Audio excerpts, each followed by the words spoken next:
here we go. Salute to Knicks Nation on this Sunday night. Another edition of Knicks Weekly, presented by KnicksFanTV.com. Number one show for the fans, by the fans. Number one Knicks podcast for the fans, by the fans. CP the franchise, Alex Rataros on the ones and twos. On today's episode, the injury bug has hit the Knicks. We're going to talk about some devastating news to the Knicks starting lineup. Things seem to have gotten bad, and it could get worse. We're going to talk about that. Plus, what has happened to the New York Knicks defense? Absolutely bludgeoned last week. We're going to get into where things stand with the Knicks D. And the in-season tournament has wrapped up. Obi Cam getting the spotlight, and Knicks fans are once again beefing, even when the Knicks don't play. So let's get into it, man. Lock in. Hit the like button, hit the share button, subscribe to the channel. The boys are back for another episode of Knicks Weekly, episode 81. Let's get it cracking. All right, Al, how you feeling, man? First and foremost, Merry Christmas to you, man. Merry Christmas to you as well. Merry Christmas to you, man. You know why I say that? Why? Because Obi was in the playing. Nah. Forget about him. The New York Jets. Oh, good God. Got their first win in God knows how long. God, I mean, Christmas has come early for Gang Green. You know, they had a quarterback controversy. Is it Zach Wilson? Is it Trevor Siemian? Is it Tim Boyle going to lead us to the promised land? Aaron Rodgers, he's getting holy water sprinkled on his Achilles, Mark Jackson style, while they wait for the savior to come through, the 40-year-old savior. They finally get a win. How did that feel? I was not expecting that. Yeah, wow. Nobody was. Let me tell you something. I was shocked that they were able to turn it around in the second half. I was like, holy cow, we're actually letting Zach Wilson rip the ball. Yeah. Hey, man, that happens. This is the New York Jets. Winning, they're still out of playoff contention, so it doesn't matter at this point. Yeah. Look, when they had the graphic at the end of the day, I'm like, oh, look, we have this. We're 6-8. We could be in this, in the hunt graphic, but we're not in the hunt anymore. So, hey, in the hunt. Thank you to the head coaches. Thank you to the GM. Thank you to Woody Johnson for making us have another pointless season. Thank you yet again. But, hey, thank you for the entertaining win today. And thank you for the second half just decided to come alive. And I'm like, where has this offense been all season long? Where has this been? What has changed that I've missed outside of the O-line being demolished and Zach Wilson playing scared? Same old Jets giving you false hope. Same old Jets. But congratulations, man, in case you were looking for that. So Merry Christmas, congratulations. So to everybody in the chat, man. A little late start. Was a little under the weather. But we here, man. We got to get the people what they need. We got to get Weekly on track. Every week we are consistent with it. Episode 81. And then Monday, it's good for the Monday commute. You know, for the people on the Iron Horse, for the people on the train, people in the car. It's good for that morning commute to set the tone. We got to set the tone for the people, Al. This is what they look for on their Sunday pod / Monday pod. So either way, as we reflect on a brutal week, things could have just gotten a little bit worse, man, because it is being reported, multiple reports across the beat, that the Block Ness monster, Mitchell Robinson, is out of this Monday's contest against the Toronto Raptors at home in MSG. Mitch is out, man. Ankle injury. Mitch out with the ankle. You have Jalen Brunson questionable with an ankle. Do we blame Tibbs for that? A little, late game mismanagement by Tibbs may have cost us the floor general. What do you think about this, man, going forward? I mean, yeah, go ahead. Let me hear your thoughts first, and I'll give you one.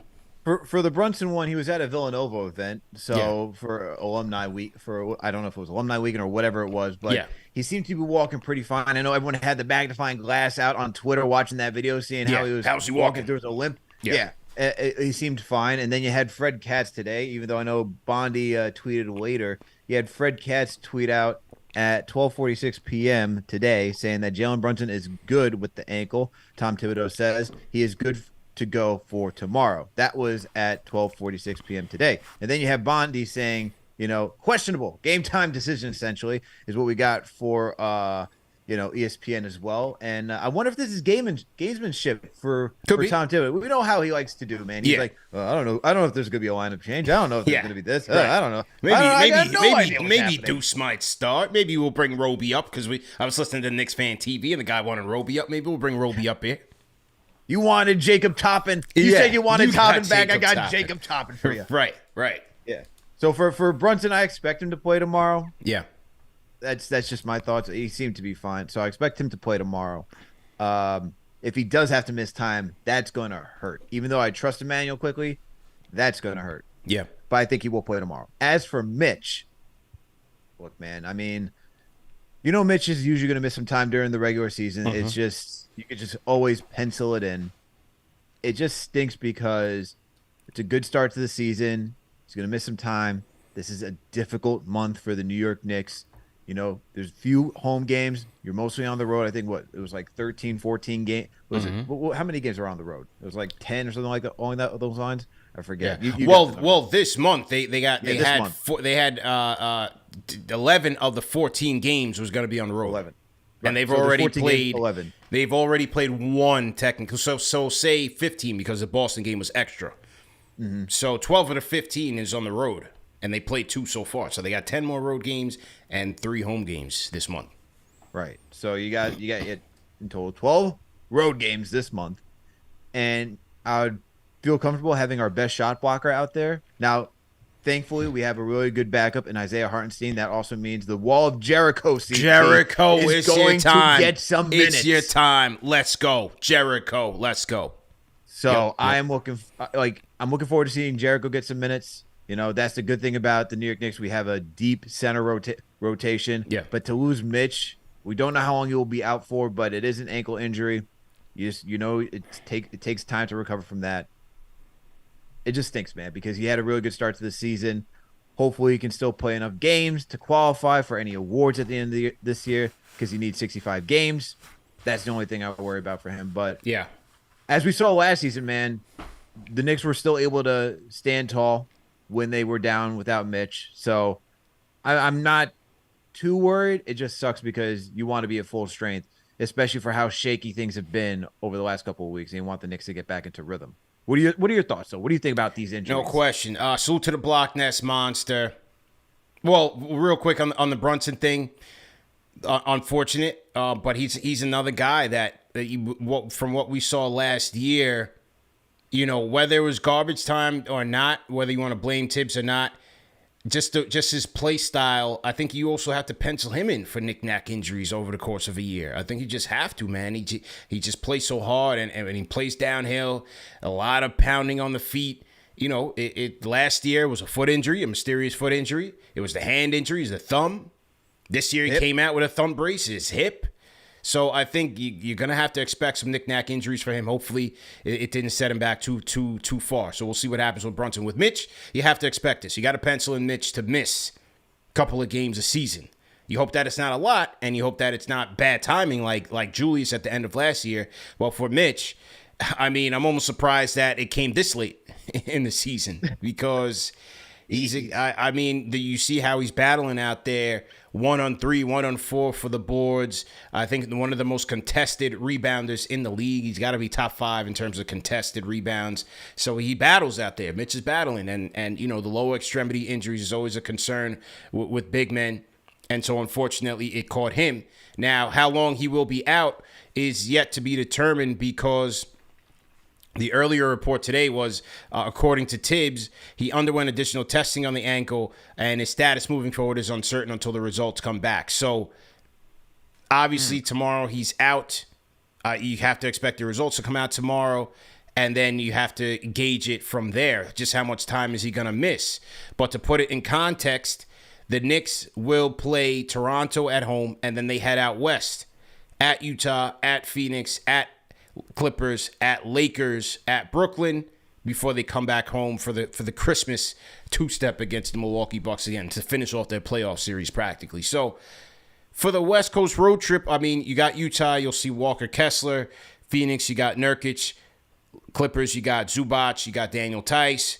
And then it's really like the Laker game that it's like, if he's not back by the 18th for the matchup against AD, I think that's when you'd be like, damn, I think we could really use Mitch specifically for that matchup. But, and then the two against Milwaukee. So, like, you're going to definitely want him back by at least, like, hopefully it doesn't take longer than a week. No, if he's not back from Milwaukee, that's tough. Right. Hopefully he's not longer than a week. Knicks already hurting for size. I think that hurts him a little bit. And then also, hey, Sims, the simulation, as our guy J. Cal has dubbed him. The simulation is in the bullpen, ready to roll. I'm rocking with Sims, man. I'm ready to see Sims play this year, get his opportunity. He's hungry. We talked about it on this show a couple weeks ago. He's been working with an offensive coach, later to be revealed as David Zenon, or maybe one of them. And so, because Dave did put out the tape, him and Dave are working together, so he's working on it on his offensive bag. And hey, we get to see Sims year 3. Let's see what he has. It's early enough in the season you could recover from the Mitch injury, as long as it's nothing like ligament damage or anything like that. Sims' opportunity, ready to roll. Let's do it. In Zenon we trust. Let's go. In Zenon we trust. In Zenon we trust. And then, how about this for storyline? When they go to Utah, you know who they're going to have to tangle with in that game. Maybe it's a tryout of sorts. Good God. Why? Why are we doing this? I've been seeing that name KO flashed around a lot more lately. You want Kyle O'Quinn back? Yeah, what's KO doing? Is he in Turkey or something? We got to call KO. Let's call Kyle O'Quinn, see what's going on. Wasn't he courtside somewhere? I feel like it was courtside somewhere, like checking out a game. I don't know. I think it was Carmelo Anthony's son's game. I think that's where he was at. All right. I think he was checking out Kai play. I think that's where he was at. Shout out to KO. Don't quote me, though. Okay. But, yeah, I know. You want to check out Kelly Olynyk, a tryout for the Knicks. I get it. Kelly. Because you're wavering on Jericho Sims. That's what's going on. No. But what you're seeing is you need insurance. You need insurance for a Mitchell Robinson injury, which is going to happen. You need insurance for a potential Isaiah Hartenstein departure. He's playing very well in the backup spot. You know, you also need CP. Yeah. You also need a stretch to battle out when you go against KP you feel me? You feel me? You got a stretch big who can pass, a la Hartenstein, who can shoot the three more formidably than he can. Need insurance. Just think about it. But anyway, if you need someone to separate shoulders, who better? Yeah, you need somebody to get the dirty work done for you. Who better? Right? But, not to get into a Kelly Olynyk tribute here tonight. That's just where things are with Mitch and the Knicks lineup. But again, you hope that you can have both he and Brunson healthy, because after Toronto, after Utah, the bum nights are over with. Right? And we talked about the fact that this team has not played well against teams over 500. They're now 3-9 against teams over 500. Toronto and Utah are under 500. So the Knicks can continue potentially their undefeated streak against the bottom feeders of the league. But after that, now you're playing with the big boys. You go to Phoenix, then you go back to back. Then you got to fly to LA for the Clippers, who have been playing better. Then you face the in-season tournament champions, the Los Angeles Lakers, Cam Reddish and those guys, in Brooklyn against Bridges, the Milwaukee Christmas two-step. Then, how about this one? We talked about this, I believe, early last week on Weekly. How about this three-step right now, the way these teams are playing? December 27th at Oklahoma City. Oh, God. December 29th at Orlando. December 30th on the second night of a back-to-back. Obi's revenge in his building. Oh, my God. You know Halliburton. After we play Orlando, we have to go out for a track meet? Yeah. Okay. Halliburton's been keeping score. The draft score, this guy, that score. He's going to want to turn it up on Brunson. He knows Obi wants revenge against Julius and the squad. Tough one. On the second night of a back-to-back, we got to go run a track meet, the Indy 500 against the Pacers. Gets tough. Hey, that's how the month ends. Sheesh. That's how the month ends. Good God. Well, let's not talk about the game once for the new month that begins. Minnesota right after that. Right after that. Happy New Year. Yeah. Happy New Year to the New York Knicks. Thank you, Adam Silver. Why did you do this to us? Happy New Year. What did we do? Happy New Year. Don't drink, because here comes Ant-Man and one of the toughest defenses in the league. Good God. So, with all that said, because you can kind of put all this together, the injuries, the schedule, where's the Knicks defense in all of this? Because After you get through your bum events, you got to see Katie, Book, and by the way, Bradley Beal is coming back. So once he gets his backiotomy, he's going to get the backiotomy. So we'll be seeing the Phoenix Big Three if he doesn't get hurt between Tuesday and Friday. Then you got to see Kawhi, PG, Harden, Brody, all those guys. Then you got to see Bron, AD, and Cam. Then you got the Bucks Big Three. So where's this Knicks defense? Because this week was a brutal week for the Knicks defense, bro. They gave up let's hear for the number here. Hang on, stay for the number. They gave up. The Bucks and the Celtics combined to shoot 42 of 85, damn near 50% from three in the two games against the Knicks. The Knicks gave up 279 points. Yikes. In the loss. By far the worst defensive rating during that stretch. Players were interviewed. Julius, we got to get effort. It starts with our effort. Dante, it starts with our effort, our intensity. We got to close out on guys. We got to make them feel us. And that's been my biggest thing, bro. It's like we've had these we get to these points multiple times in a year in where they let things go. The 3-point defense is woeful. They're very late on their rotations. Point of attack defense, they get broken down. They get caught out in scrambles. They've had these lulls, man. It's not easy playing defense at a high level every night. It's not easy. And as I said, it's got to start with your effort. And if it's not there, you're cooked and you're demoralized. And that's why that's another reason why I really gave him no chance against Boston on Friday. I just felt like after getting blown out like that against Milwaukee, I didn't see how they were going to get up for an extra game added on the schedule to go see the Celtics in Boston and go tango with that team. Yeah, and the thing is, like, the Knicks are an efficient offense, but they're not a high-scoring offense. Like when you look at their offensive rating, yeah, they could be in the top 10 scoring-wise because they have a low turnover rate. They get second chance opportunities, right? They really hunt for their best efficient shots, especially in isolation when you have two good isolation scorers in Brunson and Randall. That helps. But when you got to compete with guys like the Bucks, who are third right now in the league for points average per game, and they have the Celtics, who are seventh, and then you go all the way down to the Knicks, who are 21st in points per game. 21st, okay? So they're an efficient offense, but they're not a high-scoring offense. Right. Let's keep that in mind.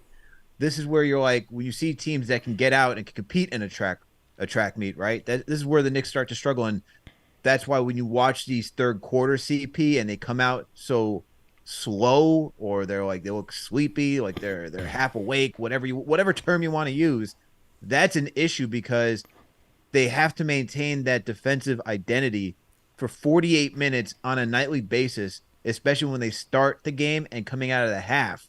Because if the opponent feels any leeway in their resistance from the Knicks defense, they're just going to go out there and score. And so the Knicks, who look, they put up 122, right? Like they could put up points, like 120 is nothing, but then you're still getting outscored.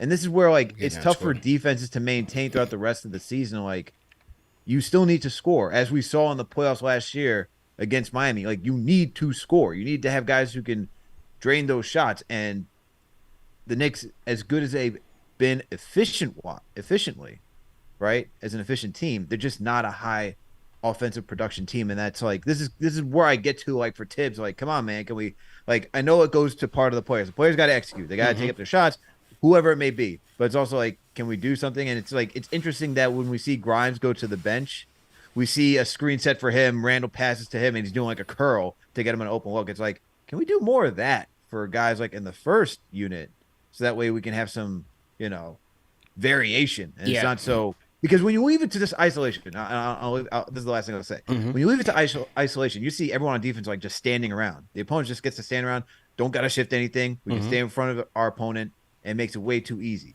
When you got to go start chasing everybody around in chaos, that's where things start to open up. And he got tired. It breaks you down, man. Yep. And then when you face a team who's on their A game, look, it's a make or miss league. You know, sometimes you play the same team. Maybe they play the Bucks on the 23rd, and the Bucks go 3 for 25 from downtown off of the same scheme. And maybe Christmas Day, Bucks come back and go 15 and 25 from downtown. It's just a lot of times it's make or miss league, but you've got to make it a little bit difficult on these guys. And it just, you know, look, human nature, I think, plays a lot into it. It's hard to get up for every single game. We've seen it. Knicks have let down games all the time, but they are not good enough offensively to overcome lazy nights on the defensive end. And that's why they've got to bring it consistently, because they can't overcome it.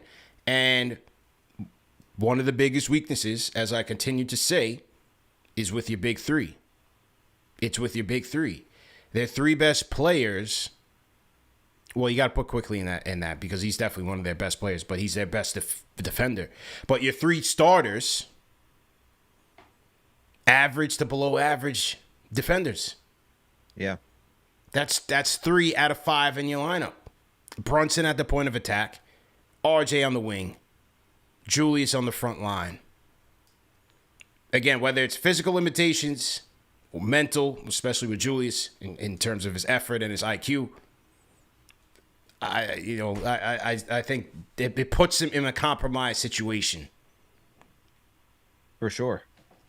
It'll be interesting this week, CP, to see how the Dante DiVincenzo lineup change impacts the defensive side of the ball. Yes.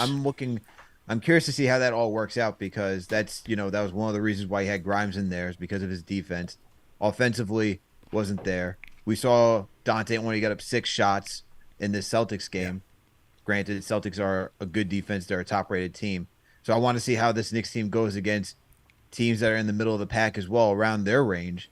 But that's something I'm going to be paying attention to, because if this team isn't playing well defensively, and if their offense isn't going to take a step up, then I would expect another lineup change again, I guess, right? Because you don't want to – you made this lineup change now in the sense that you needed more shots to get up for your starting unit, right? Because Grimes wasn't doing much, and the defense was here and there on some nights, especially after his injury. And it's like, okay, this is not – you're not earning your keep to be in the starting – to Tibbs, for what Tibbs is seeing, you're not earning your keep to keep that starting rotation spot. Now you give it to Dante. But if Dante's not going to do the offensive, like, that's the big thing that he's done, is that he's had hot shooting nights. Yeah. And if he's not giving you hot shooting nights, and if he's going to give you okay, maybe some nights above, sometimes below average defense, that's what I'm going to be looking for, to see how Tibbs manages that. Because if you're starting to lose more games, especially this month, then I can expect another lineup change again. 20 games. Another 20 games. Let's see what happens, man. So to everybody in the chat, once again, hit that thumbs up button for your boys, CP and Alex, on the ones and twos. Another edition of Knicks Weekly, episode 81. And I want to take a quick time out to salute one of our sponsors for tonight, and that is BetterHelp. BetterHelp, ladies and gentlemen, online therapy to help you get what you need in terms of the help you need to get your mental health back on track, man. You know, the holiday times, it's a big time for a lot of people. It's a time where we celebrate time with our families. We recap the year that we had and some of the milestones that we achieved. But for some people, it's a tough time. Sometimes you lose people during the holidays. Sometimes you might lose your job, or the holidays bring about painful memories for you. So with that, you may need to talk to somebody, and sometimes there's nothing wrong with that. There's no negative stigma attached to therapy. It literally can help you just get your mind right and get it back on track. I mean, we talk about the Knicks here. You have basketball players, athletes that do sports psychology, sports therapy. So certainly not to be looked at in a negative light, and it certainly can help you. And then one thing about BetterHelp is that if you don't like the therapist that you're initially assigned to, you can always switch at no cost to you. All you have to do is fill out a brief questionnaire, brief survey, and BetterHelp will do its best to match you with a therapist that fits your needs. So try it out. Try it out today. Let me know what you think. Go to BetterHelp.com. Use promo code KFTV for a 10% off your first month. And once again, that's BetterHelp.com. Promo code KFTV for 10% off your first month. Okay. So back to it. Knicks need a lot of help. They need a lot of help defensively right now, especially if the block test monster goes down. That'll be a little bit tough. But we talked about IQ, man. And IQ came up in the news a little bit this week. What did you hear about IQ this week, man? Yeah, well, shout out to our guy Ian Begley over at SNY. In his latest article, he wrote, there was a report that stated Emmanuel Quickley was looking for an extension worth around $25 million per season. For what it's worth, there was never any demand made in negotiations to reach a certain number. The Knicks and Quickley's side never got over the hurdle of the structure of a potential deal per SNY sources. One offer made to Quickley was not fully guaranteed, giving the Knicks a team option in the contract per SNY sources yet again. There were no incentives included in the talks per SNY sources again. Quickley, of course, will be a restricted free agent at the end of the 2024 season. So the Knicks can match any offer sheet at that point. Shout out to Ian Begley on this reporting. And you also had Michael Scotto of Hoops Hype, who reported the same thing, that Quickley was looking for closer to $25 million annually, which is in his latest article regarding trade targets. This is interesting, man. Quickley was looking for $25 million. I want to know the years. Yeah. How many years was it? Was it 4 years? Was it 4 years, 25? Because that'd be 100. It sounds about right. And if that's the case, like, that's kind of in the ballpark that people were discussing. It was somewhere between 80 to 100. I wouldn't have been mad at that number. I think for what he's proven to be second in Sixth Man of the Year. I know he didn't show up in the playoffs, but you also got to look at the development, his career development as a player who came in as only as a shooter, wasn't really known for his defense. And it was a floater three, and that's really it. And then he has developed to be a better playmaker, solid defender, two-way player, better on offense, becoming more of a three-level player. I would have given him that money, especially if it was 4 years. That's the only thing. I don't know how many years it was for, so don't want to make too anything about that. But I think what really shocks me, though, CP, and it's two things. That team option for one of those years, and then also no incentives. Those two things really stick out to me. I want to know your thoughts before I give my take. So, what do you think about those two topics? Well, so you're saying they wanted to include the team option? Yes, they wanted to include the team option. Well, that's not a surprise because with every player that they have, they've got them on the team option, with the exception of Hartenstein. Hartenstein's deal was a 2-year straight deal, but everyone, Julius has a player option. Brunson has a player option. Hart has a team option. RJ has, let's double check RJ's real quick. I thought RJ was guaranteed for all 4 years. Let's see.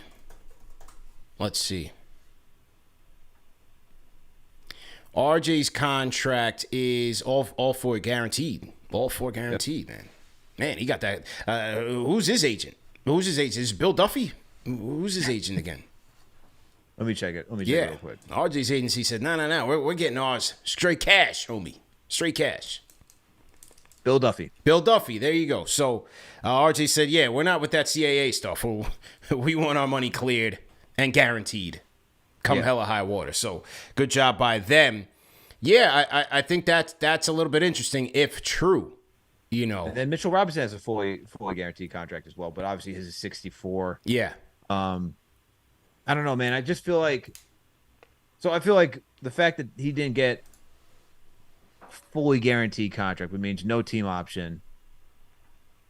That's just weird to me, man. For a guy who plays second in Sixth Man of the Year voting, and then also no incentives either to like. You were saying with the team option. Yeah, with the team option. That's what I'm saying. With the team option, the fact that they wanted a team option. Yeah.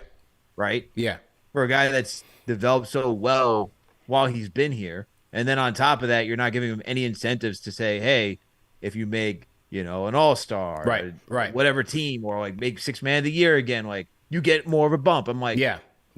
What? How are you not taking care of your own like that? Yeah. Well, I mean, maybe that was just their initial hard line stance in the negotiation, right? You don't want to just open up the wallet, just here, congratulations, here you go. You want to take a kind of a tough stance, and you let them allow you to gradually move up if you feel like that's necessary.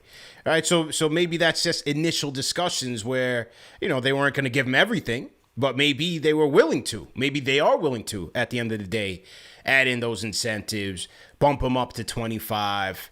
Maybe they scrap the team option altogether. Who knows? I think those could just be early, preliminary talks. But clearly, both sides didn't see a fit to get the job done back then in October 23rd. But now you run the risk of inviting others into the relationship this summer. Hey, Wemby could be looking for a running mate. That's all I could say. Yeah. And they've got a lot of cash. And not just Wemby, right? It's not just Wemby. I mean, you had shout out to heavy.com yet again for the anonymous GM or executive out there. Yeah. Who noted not only the Spurs, but also the Magic as two teams that could be in play for someone like Emmanuel Quickley, because you look at the Magic, they need a point guard. You look at the Spurs, Jeremy Sohan cannot be the point guard of the Sohan future. experiment is running out. Let's just keep it real. Sand. Yeah. So, and I could see that being legitimate, especially with especially the Spurs, just because they need somebody to run that offense, man. The Magic, maybe not. I think you can kind of think, we can keep rolling with Cole. We got Fultz, we got Suggs. We can kind of figure things out. We got Anthony Black in the wings, who's a really good facilitator as well. You could kind of go back and forth and try to figure things out, but the Spurs is definitely a legitimate player. And I don't know, man. I see in the chat, why would we give a 6-man $100 million contract? Shout out to EJ1 for tuning in and being a subscriber. Look, the scale of contracts is only going up. It's only going up, yeah. And I'm not good. And I know there were some people out there on Twitter well, why would we give him the same amount of money as Brunson? Brunson is a steal. Do not look at Brunson's contract. Brunson's gonna be making 50 on the second one, man. He's gonna be making double that, man. Yeah, I would expect for a homegrown talent that you would pay more than what you did for Josh Hart slightly. You could say maybe not 100, maybe you do 90, and then with incentives you can get up to 100. Bump it up to 100, yeah. I've always thought it was going to be close to that. That's what I'm thinking. Why wouldn't you do something like that? And that's where I'm more questioning the front office. Why wouldn't we want to try to retain a guy that we drafted? And unless you're thinking that you do want to trade him during the regular season this year and not have anything stopping you from doing so and preventing other teams that are poison pill contract, we don't want to go that direction. Or you really want the market to dictate what his contract is, and then you're just opening yourself up to Pandora's box. You don't know what could happen. And for a team that has been on the wrong side of draft history and losing players, I don't want to see a talented player in Emmanuel Quickley, who is important to this team. Yeah. Yes. Did he not show up in the playoffs? Yes. Did he not show up in the in-season tournament against the Bucks? Also, yes. But it's he's still young enough where I'm you could still try to figure stuff out with Emmanuel Quickley. You could still give him those chances. And considering he's that guy that leads the bench unit, and you can still have the intrigue around the league of him being a lead guard, I'd rather have the rights to Emmanuel Quickley than let somebody swoop in, and now you got to be can we do a sign and trade? Right. And Quickley doesn't have to agree to that. No one has to agree with that. Right.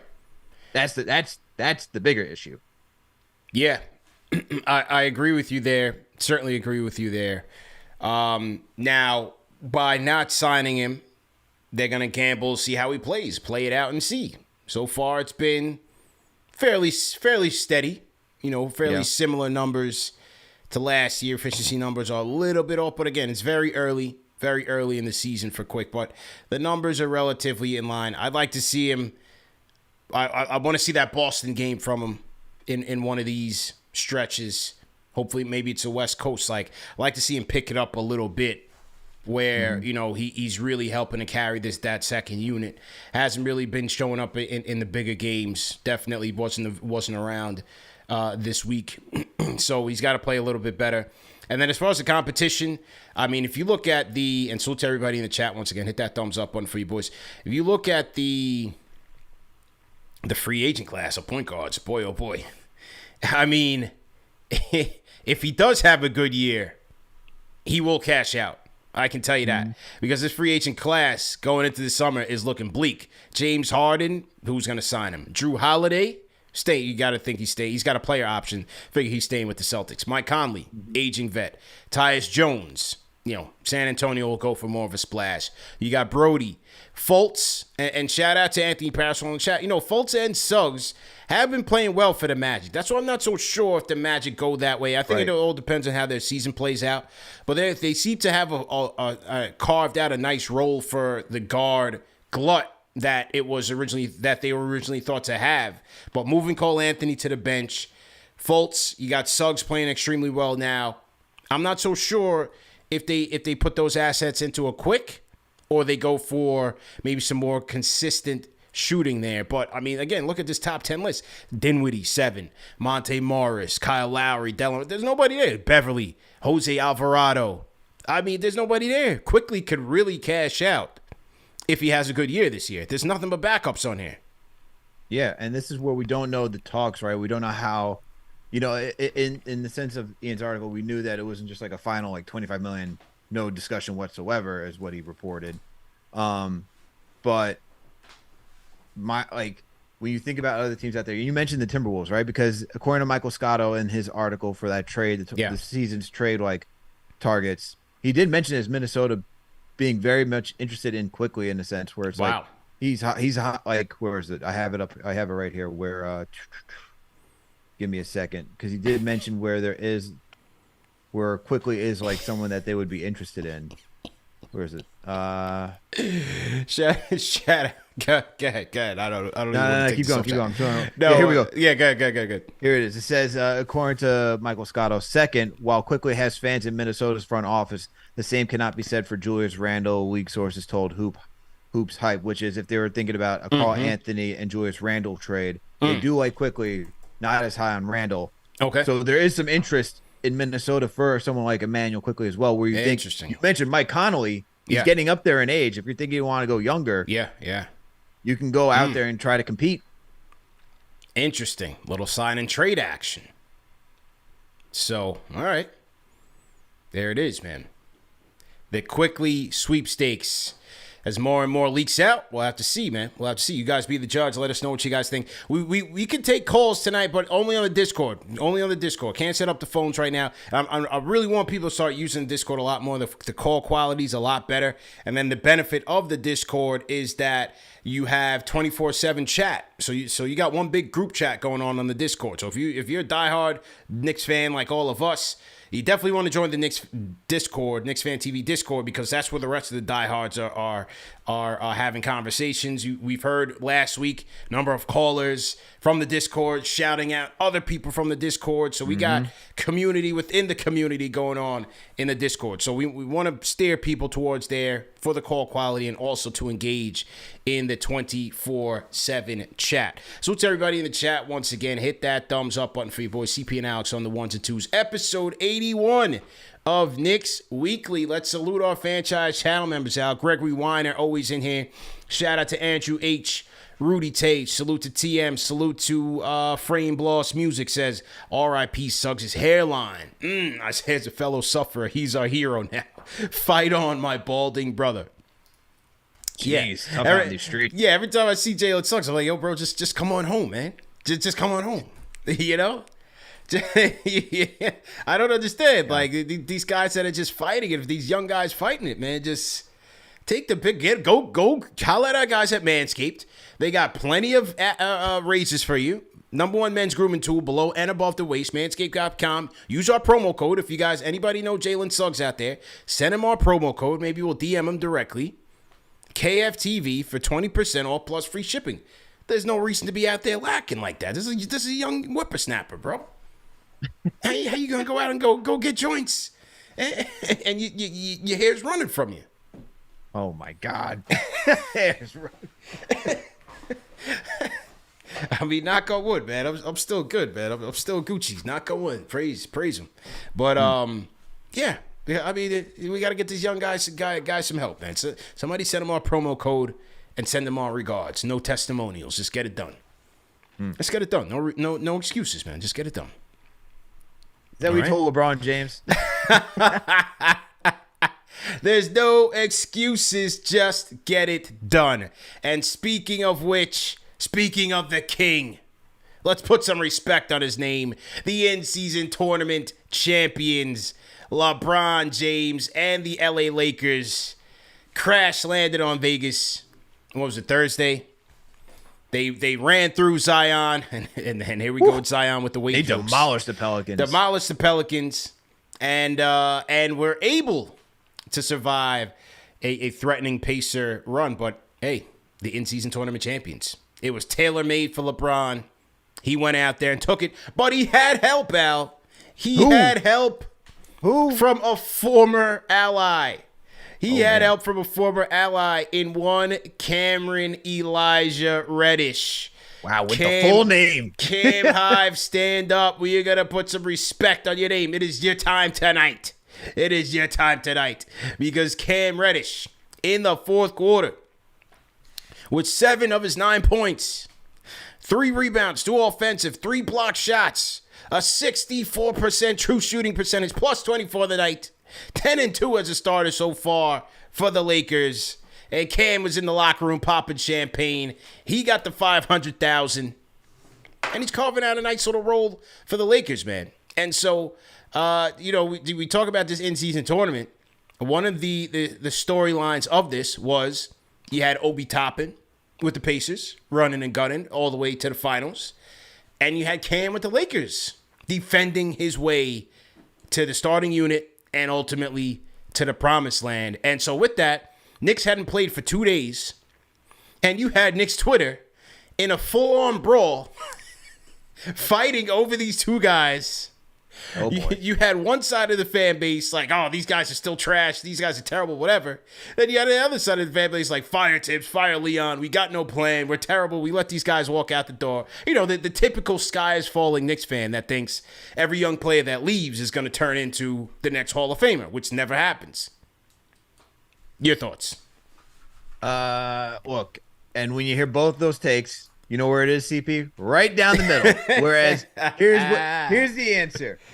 Tibbs didn't utilize Cam and Obi to the best of their abilities. Also, the team wasn't a good fit for them. They are now on 2 teams that are a good fit for them, and they're playing as competent role players, which is what they've been. Role players. Okay? Yeah. That's it. And when they were here on the Knicks, all we were asking for, anyone who's like, just can you please put these guys in position just to succeed? Obi situation, much different than Cam's, because Cam we would see doing some isolation type moves, and you're like, bro, that is not what we're asking for. Slow it down. We're not asking for step backs. Yeah. Please, for the love of God, just play some defense, take the open shot. Yeah. Do what you're doing, which he's doing now out in LA, and he's thriving in that. Yeah. That's the role he is thriving in. Obi needed to be out in a fast pace with a point guard that's looking for him. You know, we saw that with Derrick Rose when Derrick Rose came to the Knicks. Now you have somebody like that in Halliburton. You see what happens. Obi can just run, put pressure on the defense, do all those things, and play his game.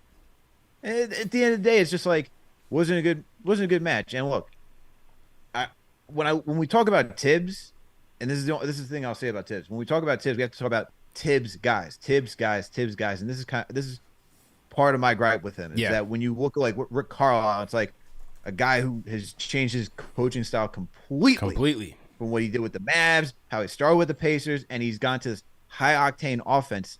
That's the only thing I wish is that it's not like, oh, you got Rick Carlisle guys. Oh, you got to go get some, what is it, like Steve Kerr guys. It's like, does it fit the team culture? Do they fit the team culture and stuff like that? That's still important. Yeah.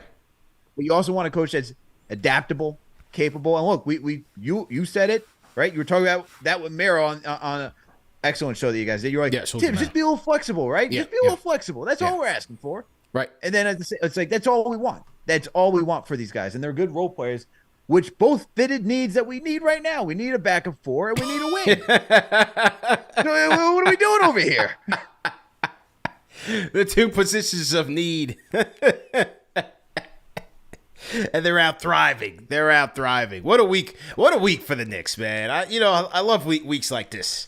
They go out there, they get beat down by the upper tier, the upper class of the East. They get pummeled like a little kid bullied in middle school. Yep. And then, the inflection point. every season, there's always an inflection point. Well, most Knicks seasons happen several times in the season where it's like, where are we going? What are we doing? We're lost. These guys, they don't know what's going on. We're panicking. A far cry from the team that won the first round last year, beating the hell out of the Cavs, celebrating on 7th Avenue like we won the championship, parades going on, and then we get to this inflection point, right? You have the Kenny Smith comments still reverberating throughout the organization, right? Throughout the fan base. Kenny was right. Kenny was wrong. They're still commenting on that video right now on KnicksFanTV. You can catch it and let us know your thoughts. So you always come to that inflection point about the state of the union and where the team is going. I just always find it interesting because, like I said on one of the post games, my thoughts on this team and where they stand were never going to change over this year. I thought they were a mid-tier team coming in. I think they will finish as a mid-tier team. I think they will continue to be a mid-tier team until they make the proper upgrade. Doesn't mean that you can't have a good season or a competitive season or a fun season like they had last year. They've shown that you can still do that, but you're still, you're still a mid-team. With the Obi and Cam thing, look, everybody knew that Obi was gonna do well with the Pacers. High octane offense. He needed to play faster, needed to play more up tempo, and he's playing with a point guard, a better point guard.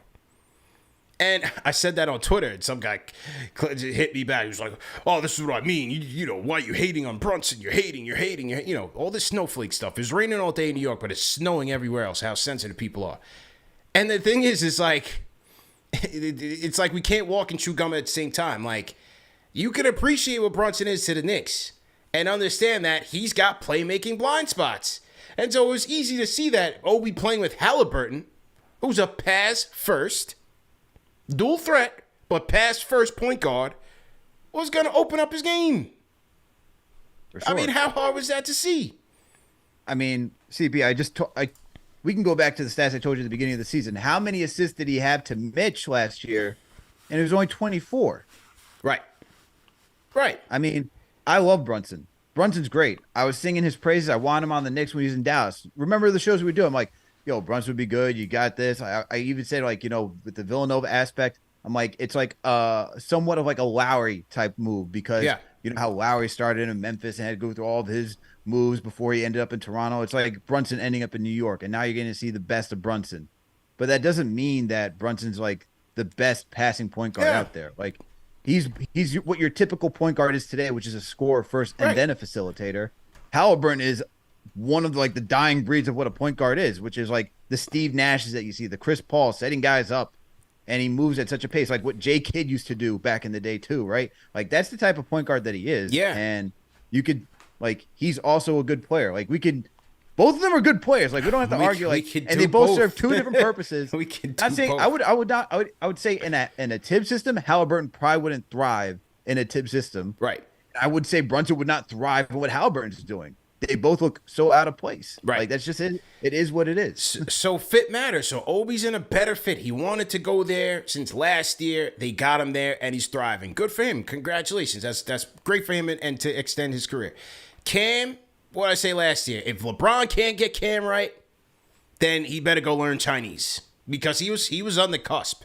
He talked to a lot of insiders who would you have gotten a Shanghai Shark Cam Reddish jersey? Hey, no. No. But look, he settled in on his role. They park him in the corner, play some defense, shoot the three when we give it to you. Now, he hasn't shot the three ball all that well, but he's played very good defense. You watch Cam Reddish, right? He's out there. He's guarding KD. He's got to guard Halliburton. He's taking on tough assignments now. That helps LeBron. That helps AD. He adds to that Lakers wing depth, which is great for them with Vanderbilt and Prince. That was one of the things I liked in their offseason when they got him. So Cam is filling a role, right? And so both of those guys are in positions where they were wanted, they were valued, the teams had plans for them, and they are helping their teams. LeBron was very complimentary of Cam Reddish last night in terms of his defense and the fourth quarter execution. And then also, bro, like, you have to think, like, when we were looking at and evaluating these guys as lottery talent ceiling, right? With Obi, are we going to get the college basketball player of the year? Like, what's going on with him?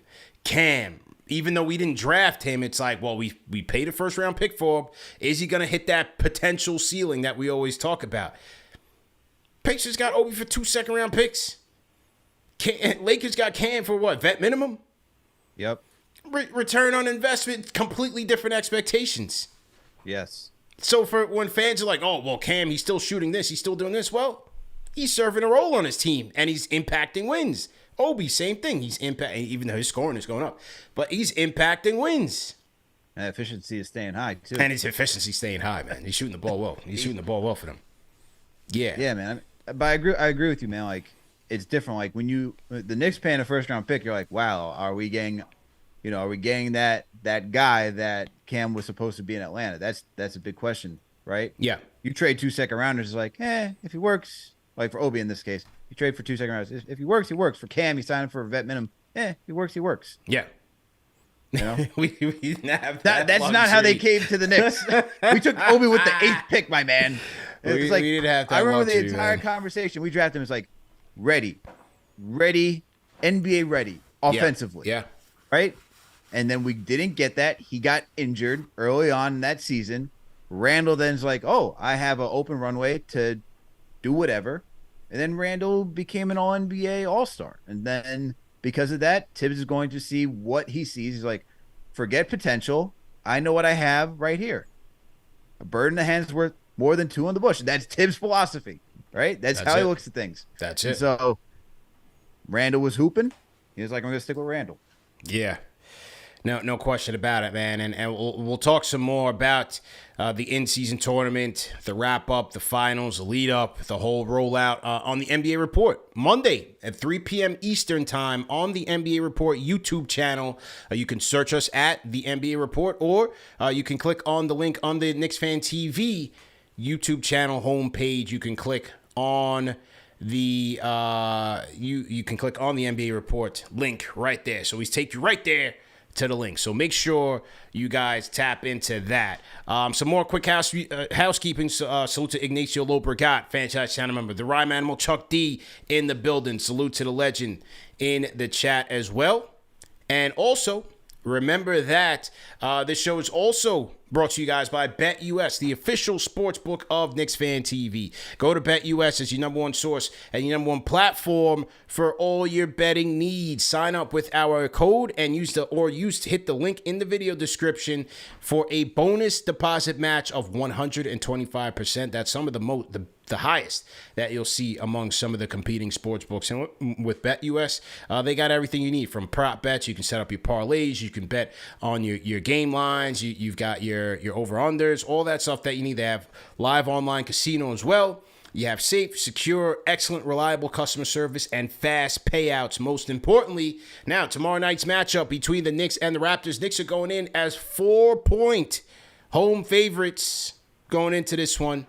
Let us know what you think, man. If you like it, if you don't like it, go to BetUS and place a wager, man. Once again, hit the link in the video description, or you can go to BetUS and use promo code KFTV125 US as well, man. So salute to our guys at BetUS.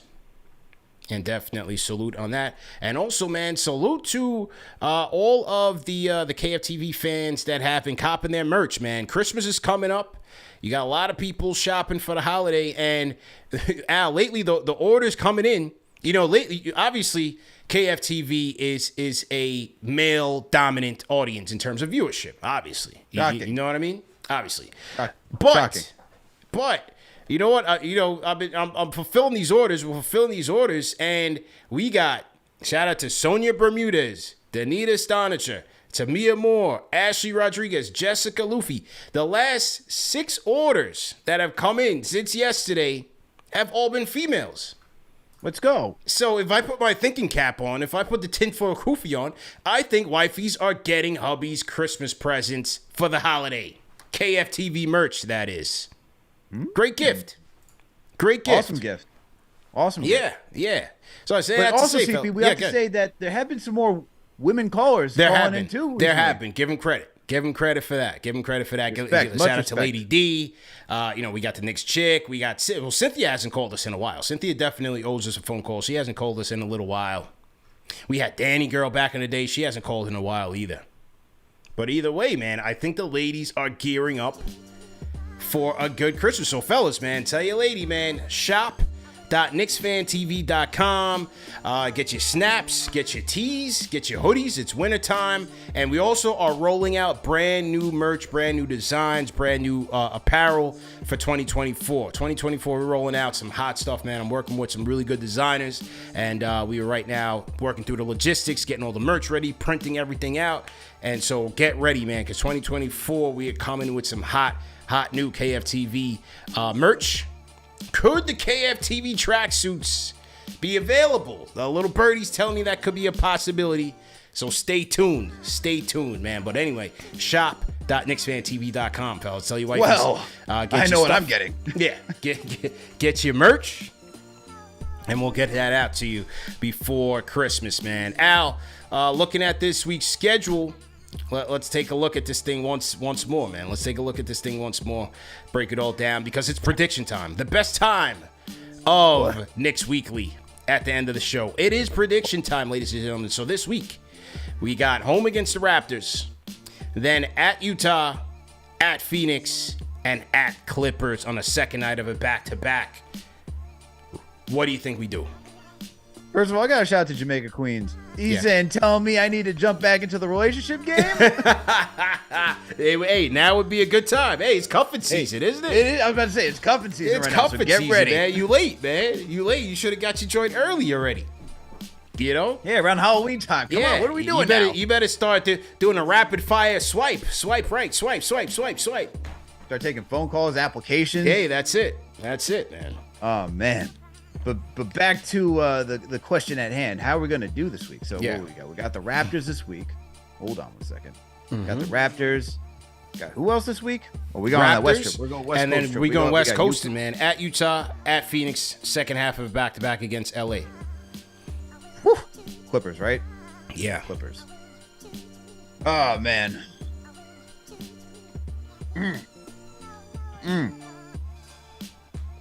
Salute to the replay gang as well, man. Give me... I feel like the Knicks bounce back, CP. Okay. Feeling like the Knicks bounce back. All right. Give me 3-1. Okay. I like that. Against who? So we're You're gonna not getting beat off Toronto. that easy. All right. We're gonna beat Toronto. We're gonna beat Utah. Okay. I like that. We're gonna get revenge on Phoenix. Wow. Yeah. You really putting that Knick defense to the test when they're against their big three. I'm not. Well, we don't know if Bradley Beal's back yet. But yeah, Sham said he's coming back Tuesday. We just don't know if he'll make it to Friday. So we. Yeah. That's the thing. That's why I don't know. That's why I don't know. So we'll still leave him as questionable for Friday, even though it's only Monday. You know what I'm saying? Well, knowing the Knicks, he'll be okay for Friday, and they get hurt the next day, and we'll be out for how that works. We all know how that goes. Oh man. And then man, I feel like the Clippers get revenge on us. Yeah. Going to their house. I go 2-2. I think, even tomorrow night is going to be tough with that Raptors squad looking for revenge themselves. That was a good win up there in Toronto. If no Mitch, I think it'll be also difficult on the defensive end, put a lot of more pressure on the Knicks to get timely rebounds as well. So I think it'll be tough, but I think we get Toronto. I think we get Utah. I don't like the Phoenix matchup at all, especially if you're going to have to go up against KD and Book and Beal. I don't like that defensively, and I don't like the Clipper matchup as well. I'm going 2-2. Second night of a back-to-back against the Clippers. I don't like it. I'm going 2-2. Going 2-2. 2-2. Yeah. CP's keeping it realistic. Let's go. I'm going delusional. Let's go. It's good balance. Definitely appreciate that. Salute to everybody in the chat. Once again, man, hit that thumbs up button for you boys. Just to give you guys also a rundown of how our week is going to look. So we have NBA report Monday, Wednesday, Fridays at 3 p.m. That's locked in, standard. Make sure you guys lock in and subscribe. We'll have game of the week preview. What Knicks versus Suns is our game of the week. When are we doing that? Thursday. So I gave Thursday at noon. Thursday at noon. Thursday at noon. I like these noon times, man. So we'll do Thursday at noon. Game of the week live preview presented by Underdog Fantasy. Friday will be Knicks versus Suns play-by-play live with CK2K. 10 o'clock, 9:30 start time. Make sure you guys tap in with that. That'll also be Underdog Fantasy as well. And man. Tuesday we will have the quarter season report with Fred Katz. We're at the quarter season mark. We got to do our annual quarter season report. So Fred Katz will join us on Tuesday at 4:30 p.m. Eastern time. So make sure you guys lock into that live, the quarter season report with Fred Katz. And that's it, man. Remember that these shows are available in audio podcast format. No reason to miss it. Salute to the Replay Gang if you do. And salute to our sponsors, man. BetterHelp.com/promo code KFTV for 10% off your first month. Go to BetUS, the official sportsbook of KnicksFanTV. And also, shout out our guys at Manscaped, manscaped.com. Promo code KFTV for 20% off plus free shipping. Al, great show. See you tomorrow. Great job by all the producers tonight. Salute. We out of here. Peace.